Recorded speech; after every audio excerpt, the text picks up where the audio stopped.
본문은 예수님께서 빌라도에게 신문 받으시는 내용이 기록되어 있습니다. 신문을 받으시는데 시간대는 언제쯤인가 했더니 새벽이었어요. 아마 새벽 3시에서 6시경으로 예측이 됩니다. 가룟 유다가 데리고 온 로마 병사들에게 체포되신 예수님께서는 가야바에게 신문 받으시고 그날 새벽에 로마가 파견한 총독 빌라도의 관정으로 끌려오게 돼요. 28절에 보시면 이렇습니다. 그들이 예수를 가야바에게서 관정으로 끌고 가니 새벽이라. 그들은 더럽힘을 받지 아니하고 유월절 잔치를 먹고자 하여 관정에 들어가지 아니하더라. 이렇게 기록하고 있습니다. 여러분, 28절의 하반절에 기록되어 있는 것처럼 유대인들은 빌라도 총독의 관정으로 들어가지 않았어요. 왜냐하면 빌라도 총독은 이방인이거든요. 이방인과 잘못 접촉을 하면 부정하게 되어서 유월절 음식 먹는 일에 참여하지 못하게 될까봐 이방인인 그 집에, 빌라도 총독의 집에 관정에 들어가지 않았다. 왜? 유월절을 지켜야 하기 때문에. 여러분, 우리는 28절에 기록되어 있는 이 유대인들의 행동 속에서 큰 모순을 발견하게 됩니다. 그것은 유월절을 경건하게 지키기 위해서 그렇게 조심하면서, 그런데 정작 유월절의 주인공 되시는 예수님은 죽이지 못해서 안달을 해요. 얼마나 큰 모순입니까? 유월절 절기를 지키기 위해서는 빌라도 관정에도 들어가지 않으면서 유월절의 주인공 되시는 예수님을 죽이지 못해서 안달이 났어요. 하나님을 섬김에 있어서 정작 중요한 것은, 핵심은 아주 소홀히 여기면서 종교적인 작은 규례와 규정, 절차에 대단히 집착하는 모습을 볼 수가 있겠습니다. 율법은 열심히 지키지만 율법이 담고 있는 본질, 율법이 담고 있는 정신은 다 놓쳐버려요. 이런 유대인들의 이런 오류를 예수님께서는 마태복음 23장 23절에서 25절에 기록해 주는데 읽어드리겠습니다. 화 있을진저 외식하는 서기관들과 바리새인들이여, 너희가 박하와 회향과 건채의 11조는 들이되 율법에 더 중한 바 정의와 긍휼과 믿음은 버렸도다. 그러나 이것도 행하고 저것도 버리지 말아야 할지니라. 맹인된 인도자여, 하루살이는 걸러내고 낙타는 삼키는 도다. 화 있을진저 외식하는 서기관들과 바리새인들이여, 잠과 대접에 거천 깨끗이 하되 그 안에는 탐욕과 방탕으로 가득하게 하는도다. 여러분, 하루살이는 걸러내고 낙타는 삼켜요. 자네 겉은 깨끗이 하는데 속은 전혀 씻어내지 않습니다. 유월절 규례를 지키기 위해서 이방인들의 관정에 들어가지 않는 자가, 유월절의 주인공 되시는 예수님은 이방인의 손에 넘겨서 죽여달라고 아주 압박을 강하게 합니다. 요구를 강하게 하죠. 여러분, 이러한 대목 속에서 우리의 신앙을 한번 돌아보십시다. 나의 신앙은 어떠한가? 나는 하나님을 섬기고 주의 몸된 교회를 섬길 때 나는 주로 무엇에 관심을 두고 있는가? 나는 어떤 일에 마음을 쏟고 있는가? 나의 신앙은 본질에 충실한가? 아니면 본문의 종교 지도자처럼 형식과 절차, 비본질에 나는 마음을 빼앗기고 있지 않는지를 살펴봅시다. 대적마귀는 끊임없이 우리로 하여금 비본질적인 것에 집착하도록 우리의 마음을 뺏어가요. 비본질적인 것에 집중하도록.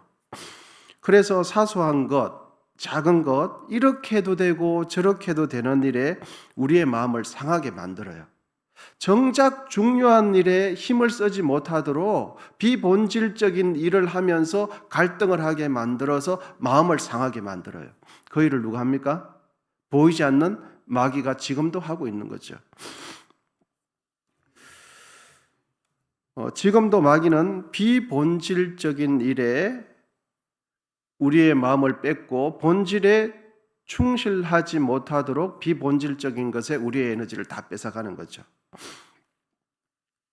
유대인들은 이방인의 관정에 들어가지 않는 사소한 유월절 규례에 집착할 것이 아니라 자신들을 구원하기 위해서 이 땅에 오신 자신들 옆에 있는 예수님께 경배를 드려야 하지요. 비본질이 본질을 대신해서는 안 됩니다. 사소한 것이 핵심, 본질을 대체하지 않도록 늘 주의를 해야 됩니다. 여러분, 부부싸움 대부분 사소한 것에서 부부싸움이 일어나죠. 그래서 사소한 것에서 부부싸움을 하면서 서로의 마음을 상하게 만들어요. 남편의 마음을 상하게 만들고 아내의 마음을 상하게 만들어서 결혼의 본질적인 행복한 가정, 하나님의 뜻을 이루는 가정이 되지 못하도록 만들어요. 작은 것에서 싸움을 하게 만들어서 그런 거죠. 작은 것이 자꾸 싸움이 분쟁이 계속 일어나면 급기야 그 결혼은 이혼 소송까지 가는 절차를 밟게 되는 거죠. 여러분, 사소한 것에 집착하면 서로 사소한 것에 고집을 피우면 행복한 가정생활을 하기 어렵습니다. 결혼을 하는 이유는 사소한 것에 남녀가 싸우기 위해서 결혼하는 것이 아니라 서로를 바라보면서 서로 안에서 서로를 사랑해주고 그 가정을 통해서 하나님의 뜻을 이루기 위해서 가정생활을 하는 거죠.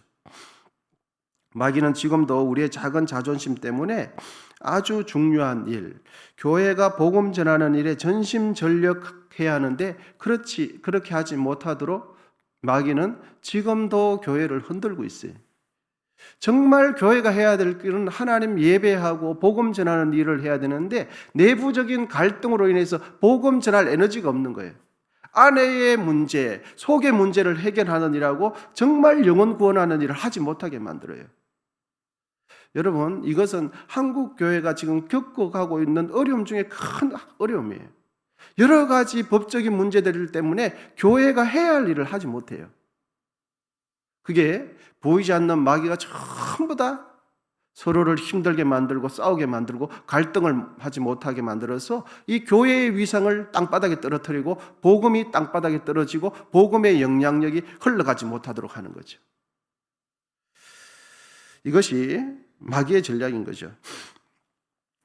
불필요한 내부적인 의견 충돌, 불필요한 공동체의 영적 에너지를 다 소진하게 만들어서 진짜 중요한 일, 사랑해야 하는 일, 복음 전해야 하는 일, 예수 그리스도를 그 성품을 따라서 섬기는 일을 하지 못하도록 만드는 거죠. 여러분, 빌라도는 체포되어 관정으로 들어온 예수님께 신문을 해요. 그런데 총독 빌라도는 예수님과 관련된 이 일들이 유대에 자치적으로 해결되기를 바랐습니다. 그런데 자신들에게는 사람을 죽일 권한이 없다는 이유로 빌라도에게 고발을 하게 됩니다. 그런데 여러분, 본문 32절은 현재 진행되고 있는 모든 상황들이 유대의 지도자들의 선동과 압박 때문이 아니라 겉으로 보면 유대 지도자들의 선동과 군중들, 무리들의 그 외침에 의해서 모든 일이 진행되는 것처럼 하지만 성경은 이렇게 해석해주고 있습니다. 여러분, 본문 32절인데 한번 읽어보겠습니다. 본문 32절 말씀을 같이 한번 읽어보겠습니다. 시작.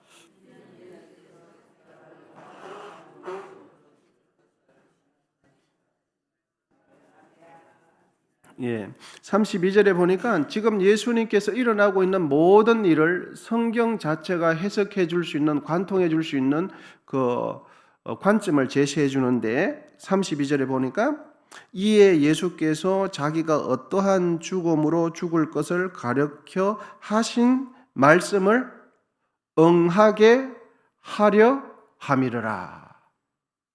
예수님께서 지금 예수님 주위에 일어나는 모든 일들은 하나님께서 말씀하신 그 말씀이 이루어지기 위한 과정이다. 이렇게 해석해 주고 있어요. 여러분, 현재 우리 삶 속에 일어나고 있는 이런저런 일들은 이런 저 사람 때문에 일어나고 저 이런 저 사람 때문에 잘못 때문에 일어나는 것처럼 보이지만 그렇지 않아요. 내 주위에서 일어나는 모든 일 속에 하나님의 뜻하심과 섭리하심이 있다는 것을 말씀해줘요. 이 일은 저 사람 때문에 그렇고 저 일은 저 사람 때문에 뭐 이렇게처럼 보이지만 누가 간섭하고 계신다고요? 하나님께서 간섭하고 계신다 하는 것입니다. 당시 유대인들은 예수님을 빌라도 관정으로 끌고 가면서 모든 일들이 자신들의 힘으로 자신들의 뜻대로 된다고 생각했을 것이에요. 그런데 그런 상황 속에서 성경은 뭐라고 말씀하고 있는가? 말씀을 응하게 하려 함이르라. 현재 예수님에게서 일어나는 모든 일들은 누구에 의해서 움직이고 발생하고 있는지 해석해 주는 것은 하나님 말씀 때문이다. 예수님은 유대 종교 지도자들의 정치적인 힘에 의해서 십자가 위에서 죽으신 것이 아니에요. 예수님은 빌라도 총독의 오심으로 인해서 십자가에 돌아가신 것이 아니에요. 예수님께서 십자가에 죽으신 것은 하나님의 말씀을 응하게 하기 위해서 십자가에 돌아가신 거예요. 그런데 여러분, 겉으로 보면 젤라도의 심판 때문에 그렇고 유대 종교 지도자들의 소송 때문에 그렇고 유대 종교 지도자들의 선동에 무지한 백성들이 동참해서 그런 것처럼 보이는데 성경은 그 이면에 저변에 깔린 하나님의 관점을 해석해 주기를 말씀을 응하게 하려 함이르라.